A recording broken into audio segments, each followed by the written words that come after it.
I picked this unit up on our local give it away on Facebook because someone was throwing it out, said it didn't work. So I figured, what the heck, I'll grab this for a project. This is a Sony VCR. Once I got into it, I started to look at it and think, geez, you know, I think I fixed this before, like about 3 years ago. Let's check it out. This is an old Sony VCR. Looks like it's seen better days. The infrared sensor is missing here, but this one is dead, no power. The fact that it has no power, we'll pull the power supply, just take a look at that. I mean, the most obvious problem is capacitors, right? But I don't know anything about this unit. There's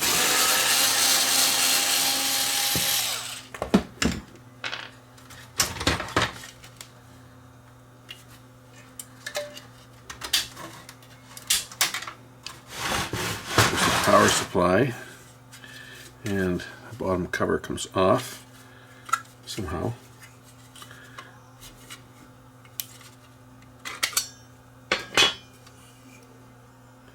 It's been worked on before. You can see though, you can see where it's been.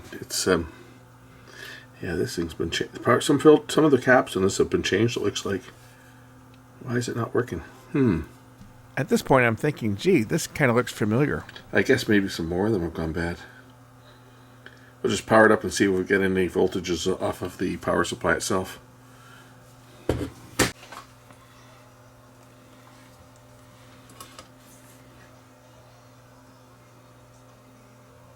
So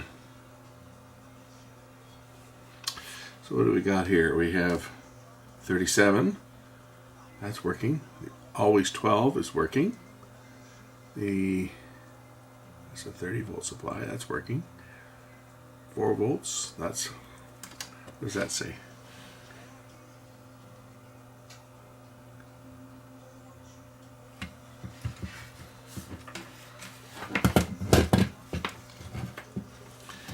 I'm just looking at the output rails here, right? So that's a 35 supply. It's got 37 on it. Looks like that's always 6. Neg 30. That's close enough. Always 12.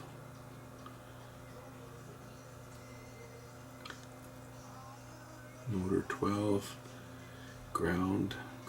What's this one? Negative 30 should be that one, which it is. That one says 4 volts. I'm getting negative 11, but and that one says 0, and I'm getting negative 16. Negative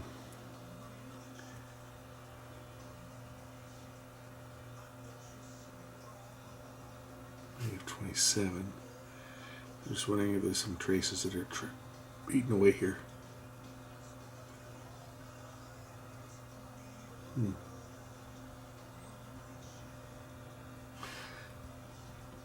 It says 4 volts. I have negative 12 on here. That's weird. I'm just going to clean off this board here because where the leaking capacitors leaked before, they've corroded away some of the traces here on the board, and I'm sure that's what's going on. My 4 volt supply has got a negative voltage on it, which it shouldn't have. That might be why. I think that's probably the standby. And without the standby supply running,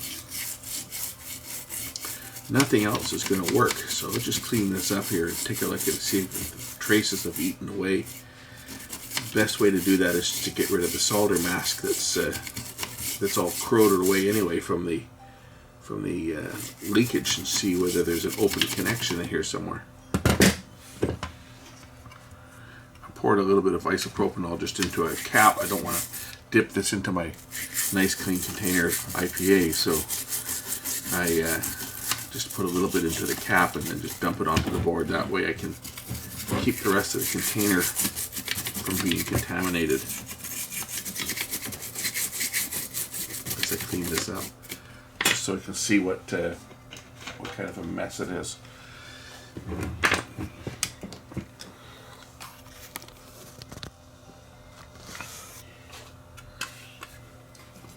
But this trace here Okay, this 4-volt trace comes over to this. What is that? That's a jumper. Oh, there's some corrosion on here too. There's some more corrosion down here on the back of the board. You can see it. These look like they've been replaced, these caps. This is a Rubicon. It looks like a fake Rubicon, but it's certainly been replaced. This 4-volt supply, this is a jumper, and it comes to this trace here, which comes up to here, goes up to there, and ends up on this diode right there. And that's the positive side of this, this capacitor. And yet, this was measuring a negative voltage right down here. So I'm just going to measure through here and see if one of these traces might be open where it's kind of burned black.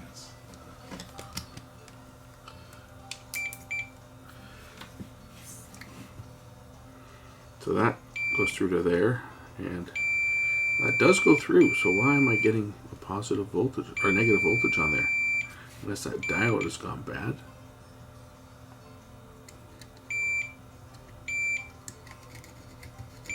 That could be leakage too. Any of these could be open. That's not open.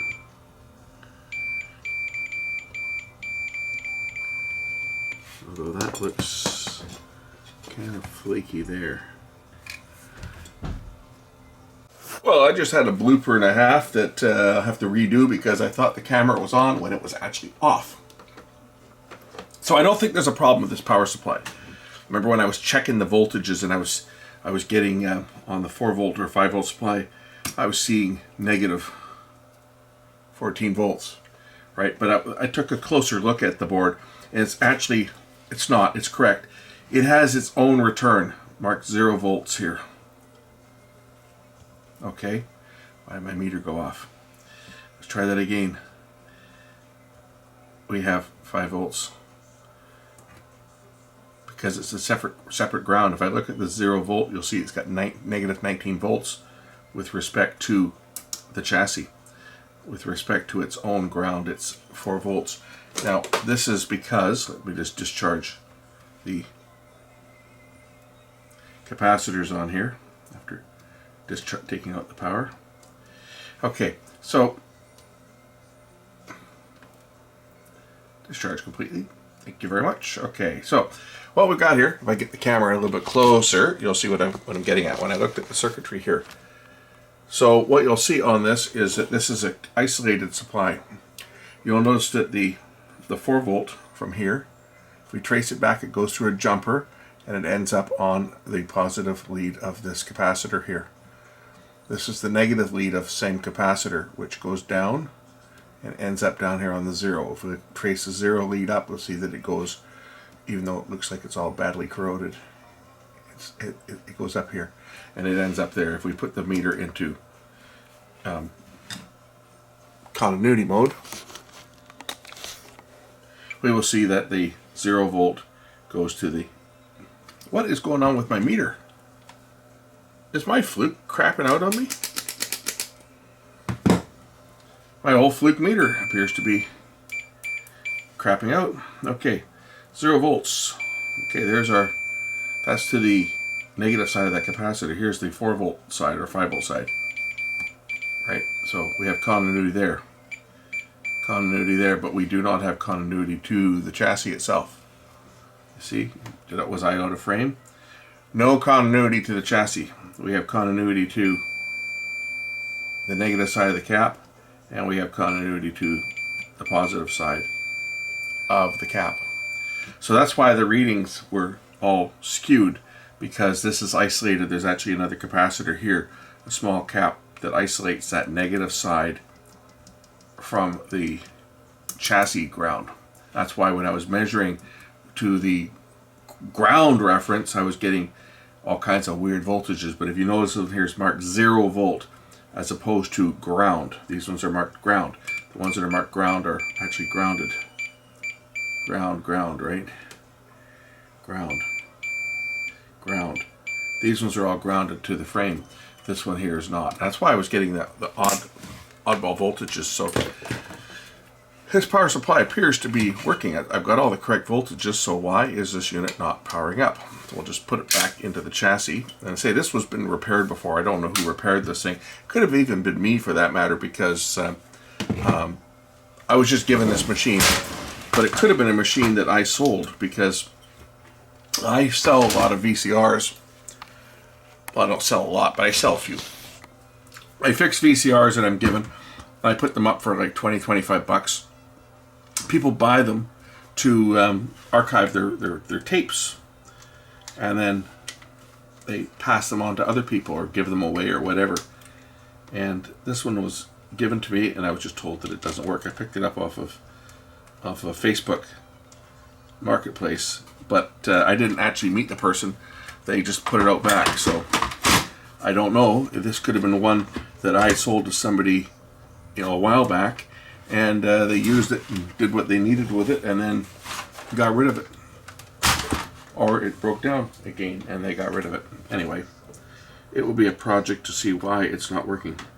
I don't recall the window being missing on a machine that I sold, but it could very well have been one of my old machines, because as I say, I don't keep them around very long. When I fix this stuff, I usually try to get rid of it, as I don't have a lot of space to store a lot of extra stuff. So let's just see whether this thing, now that I've cleaned up the corrosion on there, whether this thing will do anything. I suspect it won't do anything because it wasn't powering up before, so I certainly don't anticipate it powering up now.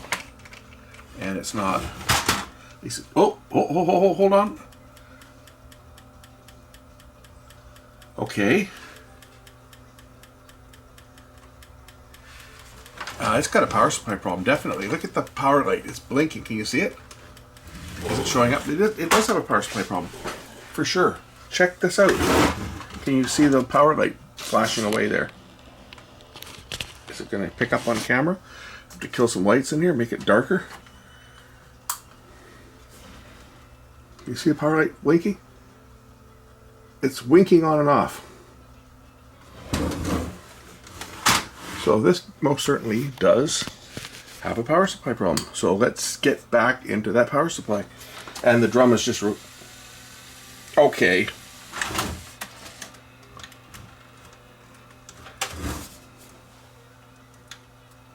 Yeah, it's still flashing. The power light's still flashing, but there's no display. Yeah, definitely there is a power supply problem on this. So let's just rip that power supply out once again. And we'll take the board out and check for any high ESR capacitors, because that's likely what it's going to be.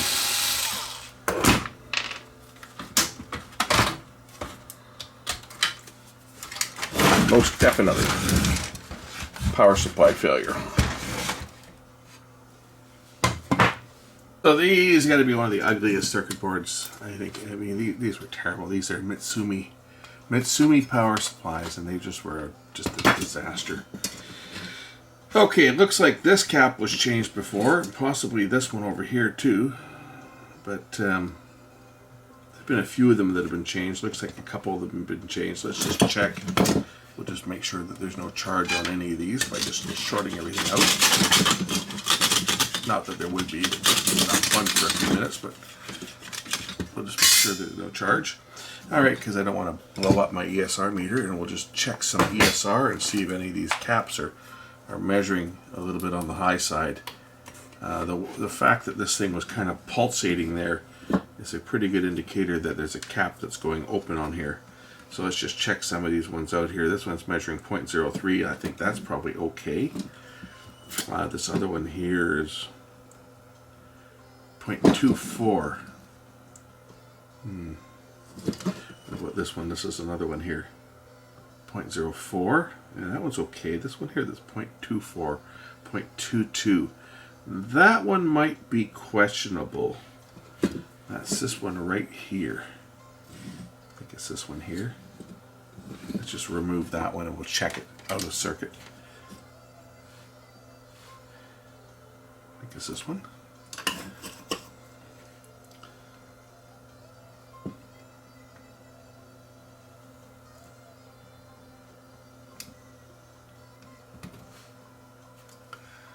Okay, what is this one here that I just pulled? It's a 100 microfarad at 50 volts. So 100 microfarad at 50 volts should be 0.3 at the worst. I think it was within that, so it's probably not this one. 0.18. I think we're probably okay. It's not that one. So we'll put this one back in. Maybe this green one next to it, but it measured okay.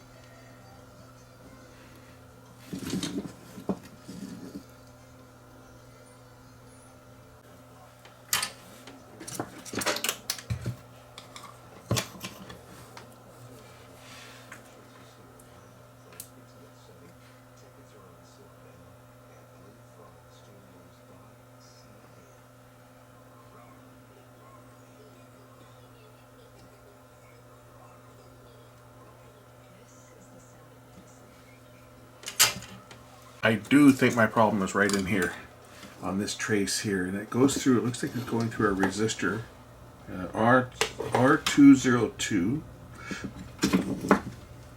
Looks like there's a resistor right here, and then it goes to the diode, and maybe there's a connection problem here.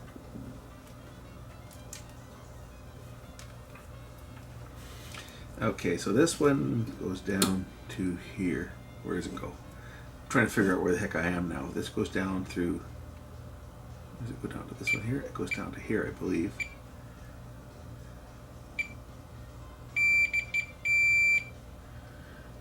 Okay.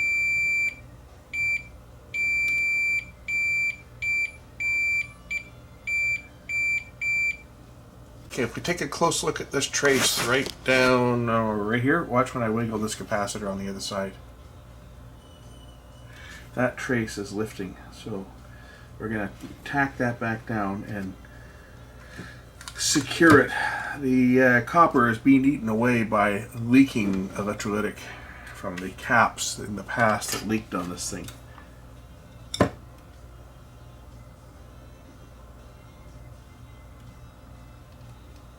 Looks to be part of this. That's that 5-volt supply. So that may be where our problem is, right there.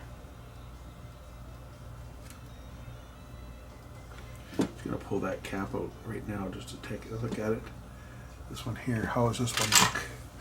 How does this cap look? Let's try the ESR on this one and just see whether that little green bugger is bad. Because that certainly would be one of the ones in the circuit that I would expect would cause this type of a failure. ESR tester into the view of the camera so that we can witness together as I measure this one cap and find that this cap is measuring 0.03, which should be fine for a 680 at 6 volts or 16 volts. So between a 470 and a 1000 at 16 volts should be between 0.09 and 0.18. And this is measuring, I measured 0 my meter, yeah, 0.04. So that cap is fine. And if I measure the capacitance on it, I'm sure it's going to be measuring just fine. We'll measure that as well.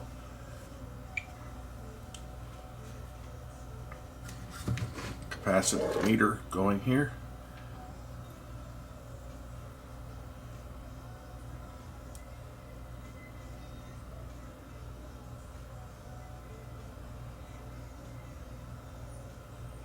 So I'm sure that this cap is fine.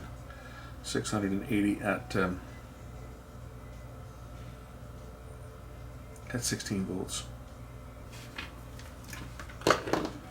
It's what brand is this thing? It's a low ESR. That's what it says right on it. It says low ESR. It's a Shikon. Is that short for Shitcon? Low ESR, minus 40 to plus 105 Celsius. Low ESR. Well, the ESR on here is low, unless it's supposed to be even lower than that. But that cap is right on that 5-volt supply that had all this crap on the board here around it.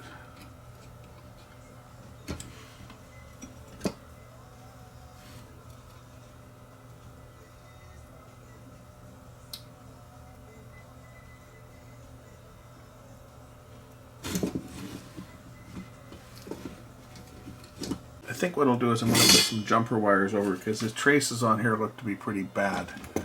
I'll try just putting some jumpers over where the traces could be damaged, right from the diode here over to the resistor. Where's it come in? It comes in right from this diode here.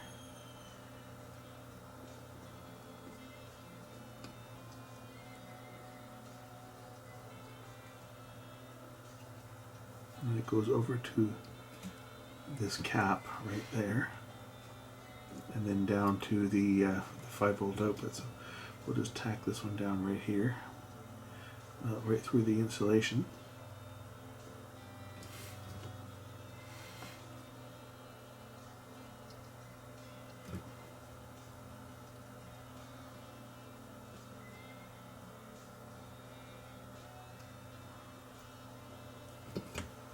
Solder it right down.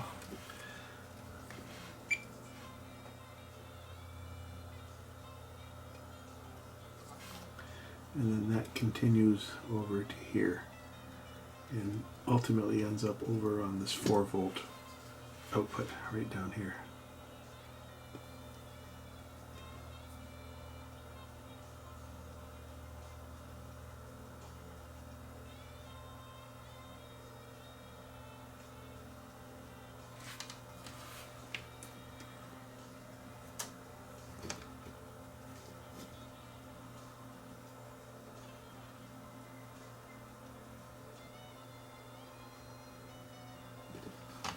And then I'll do the same thing for its return, which is the negative side, which comes back up to this resistor right there. That's the fusible resistor, which runs back to the transformer on this trace here.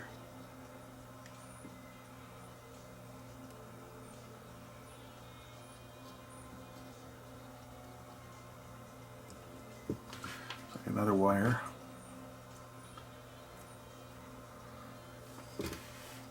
We'll take that right from the other side of that fusible resistor.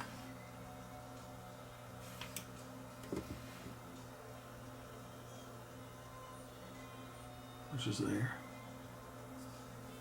And we'll take this one down to the other side of that cap over here.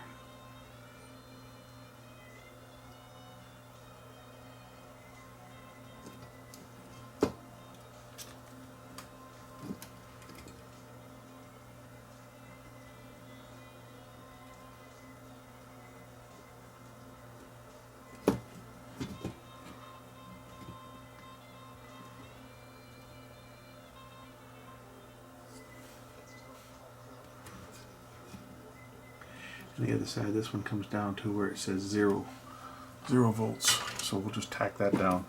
This is make sure it's got an absolutely good connection for that supply, that isolated supply. And then we'll hook it back up and see whether the thing turns on or whether it still does the pulsating.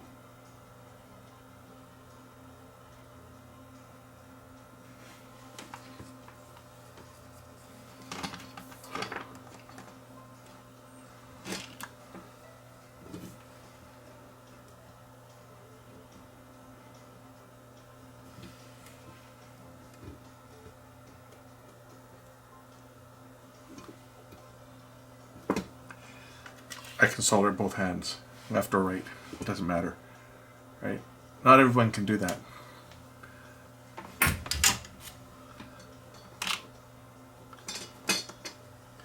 For me, I don't care. I can solder either side. All right, so that's got that reconnected. I just want to make sure it's a good solid connection, right? So from there to there is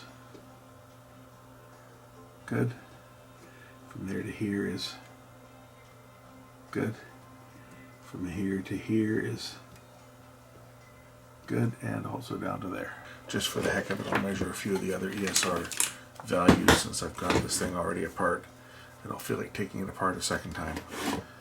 So let's see here. How about some of these other ones over here?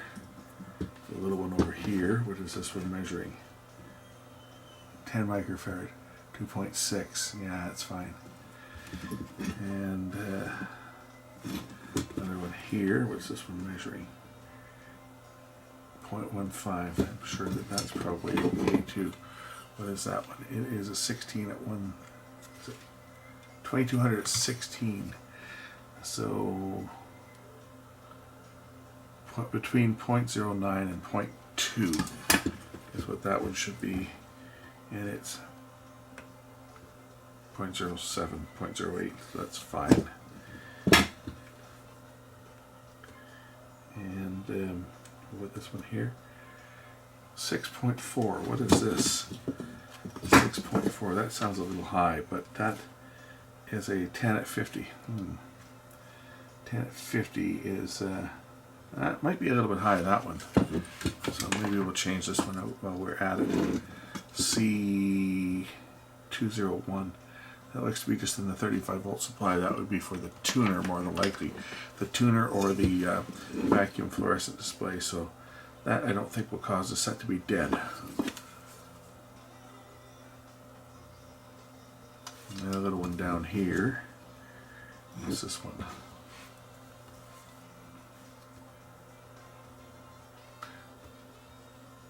.4, and that is a, what is this one? That's a 1 at 50. That's fine.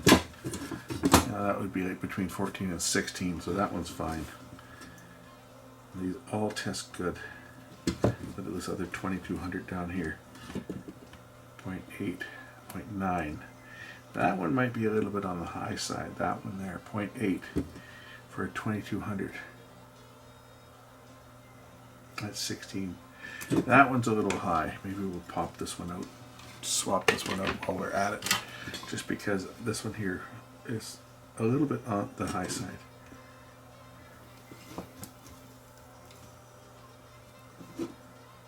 We'll measure it once I've got it out of the circuit too. Oh, it looks like it's been leaking. That's a good one. Good catch. That one's leaking.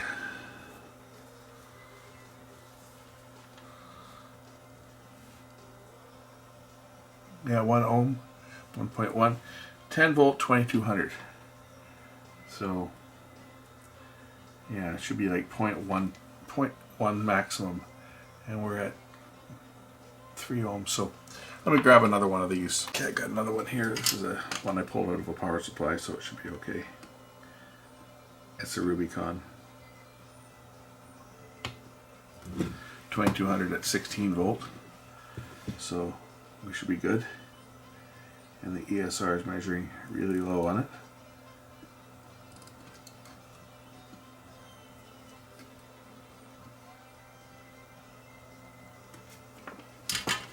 Alright, let's mount the board back in.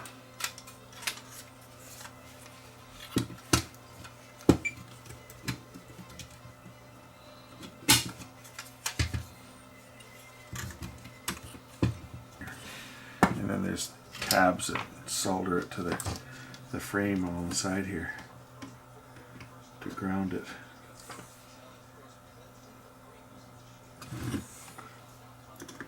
This is what makes a great soldering iron from a cheap soldering iron. It has enough heat that it can solder those tabs on without breaking a sweat. Just like that.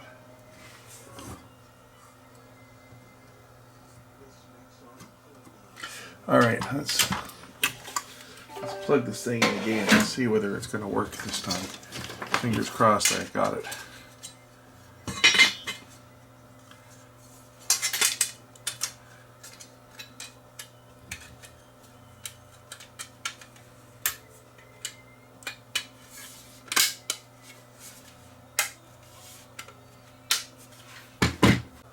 The moment of truth. As I plug it in, will it go boom or will it work? I believe that means it's working, and I have a vacuum display lighting up. Yes. Excellent. Turn on my TV. We'll see if this sucker plays a tape. Woohoo! Do I sound like I'm getting excited? Nothing excites me anymore with electronics. I just like to make things work. When they don't, And this is a good fix. One cap that was bad for sure. Well, it was going bad. Well, it was bad. It was leaking. What did I do with it? Yeah, it's here somewhere. Anyway, this little bugger right here, you can see once I pulled it out of the board, it's all wet on the bottom because that one was leaking. That's probably why it wasn't working. Although the corrosion on the board didn't help.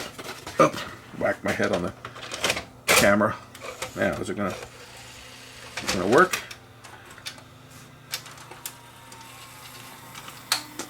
Damn, it might just work, you know?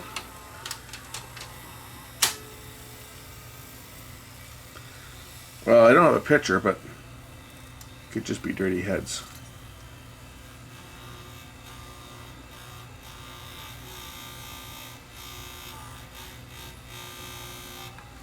Kind of looks like dirty heads, actually. It is dirty heads. I'll watch.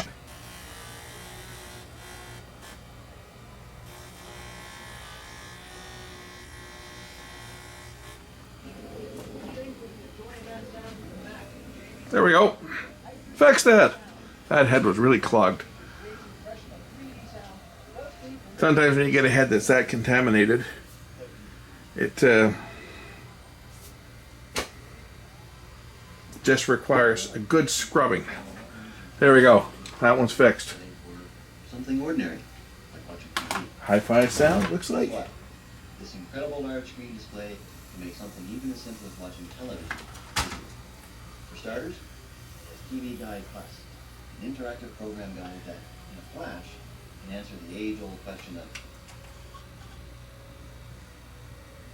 Freeze frame. Go to search forward, search backwards,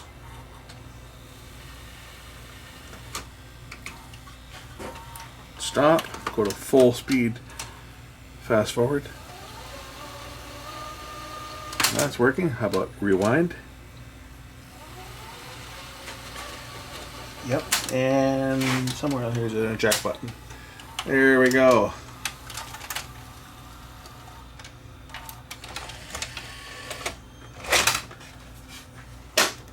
Another one fixed from the scrap heap. So yeah, power supplies. Big time problems on these. There was a couple caps on there that had been changed for sure. And there was a lot of corrosion on that board from leaking caps. As you can see, just junk. What brand is this thing?